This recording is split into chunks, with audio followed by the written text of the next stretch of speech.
Chhatrapati Shivaji Maharaj terminus और कल्याण के बीच आज से एसी लोकल ट्रेन खिदमत बहाल कर दी गई है। इस सेक्शन में आज से 10 ट्रेनें चल रही हैं। एसी लोकल ट्रेनें हफ्ते में 6 दिन चलेंगी। सभी स्टेशन पर ये रुकेंगी। पहली ट्रेन कुर्ला से छत्रपति शिवाजी महाराज टर्मिनस के लिए सुबह 5:42 पर रवाना हुई, जबकि आखिरी लोकल ट्रेन CSMD से कुर्ला के लिए रात 11:25 पर रवाना होगी। और चलिए सीधे रुक करेंगे मुंबई का। हमारे साथ मौजूद है हमारे साथी सर्वेश तिवारी। सर्वेश, आपसे जानना चाहेंगे, बेहद अहम माना जा रहा है इन लोकल ट्रेन्स की जो शुरुआत की गई है, क्योंकि हम सभी जानते हैं कि खासतौर से मुंबई कर के लिए इनको लाइफलाइन कहा जाता है। तफसीलात चाहेंगे। जी देखिए, मुंबई के लिए बहुत बड़ी ये नई पहल है। विशेषकर सेंट्रल लाइन में जो सफर करते हैं लाखों यात्री, उनके लिए बड़ी पहल है। हालांकि अभी तक ये बड़ी पहल सफल पूरी तरह से कही नहीं जा सकती, क्योंकि कोरोना काल जो महामारी उसका काल चल रहा है, पीरियड चल रहा है। इसकी शुरुआत जरूर हो चुकी है। 10 लोकल जो एसी है CST से कल्याण की तरफ इनका रुख होगा, और इनका अगर किराए की बात करें तो 210 रुपए किराए रखे गए हैं।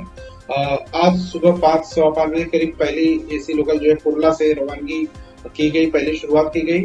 और आपको बता दें कि चाहे सेंट्रल रेलवे हो, चाहे वेस्टर्न रेलवे हो या अर्बन रेलवे हो, अभी कोरोना पीरियड काल के दौरान हादसों की गिनती नहीं सामने आ रही है।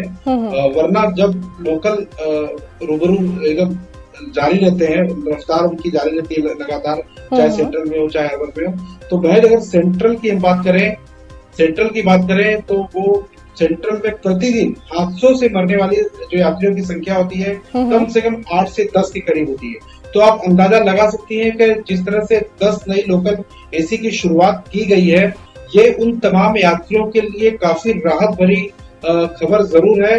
अब सुचारू रूप से जब ये पूरी तरह से आम यात्री जो है वो यात्रा करेंगे और जो एसी के इस सफर को अच्छे से पे कर पाएंगे, उन यात्रियों के लिए बहुत बड़ी खबर है। और हो सकता है कि इसका एक बड़ा फायदा उन तमाम भारी भीड़ जो होती थी मध्य रेलवे में, जो क्राउड होता था, उस क्राउड से भी थोड़ी बहुत निजात यात्रियों को मिल सकती है।